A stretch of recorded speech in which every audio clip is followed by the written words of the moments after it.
Assalamualaikum warahmatullahi wabarakatuh. Kami dari kelompok 1 akan mempresentasikan hasil kerja kelompok kami tentang pengaplikasian sel elektrolisis.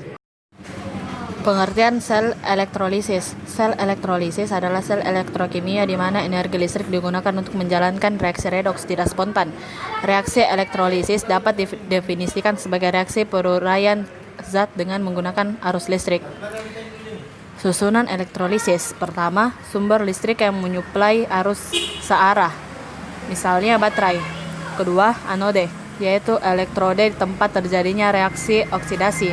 Ketiga, katode, yaitu elektrode tempat terjadinya reaksi reduksi.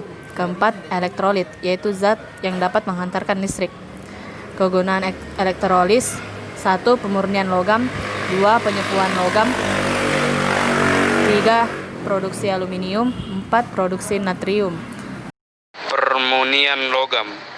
Pada pengolahan tembaga dari biji kalkopirit diperoleh tembaga yang masih tercampur dengan sedikit perak, emas, dan platina.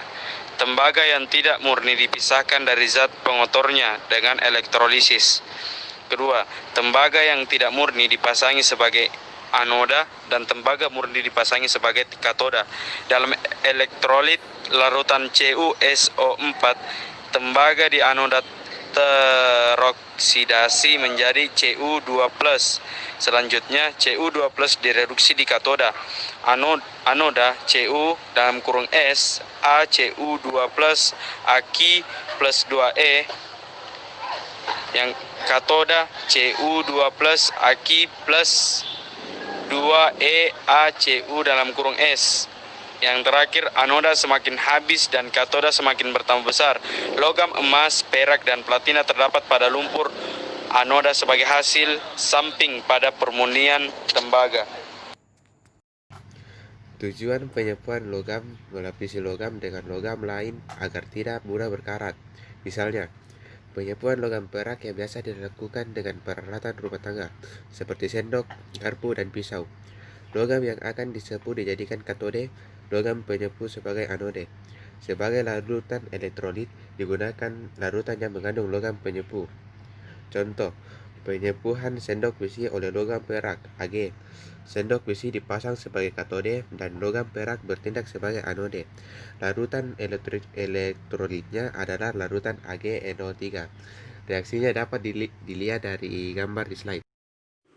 Yang ketiga, produksi aluminium. Sel elektrolisis pada produksi aluminium didapatkan dengan cara elektrolisis biji aluminium. Reaksi yang terjadi seperti katode sama dengan Al3 ditambah 3 elektron minus menghasilkan Al. Anode sama dengan 2O2 menghasilkan O2 ditambah 4 elektron minus. 4 Al3 ditambah 6 O2 menghasilkan 4 Al ditambah 3 O2. Yang keempat, produksi natrium. Sel elektrolisis pada produksi natrium didapatkan dengan cara elektrolisis lelehan NaCl yang dikenal dengan proses Down. Reaksi yang terjadi seperti katode 2Na ditambah 2 elektron minus menghasilkan 2Na. Anode 2Cl menghasilkan Cl2 ditambah 2 elektron minus. 2Na ditambah 2Cl menghasilkan 2Na ditambah Cl2.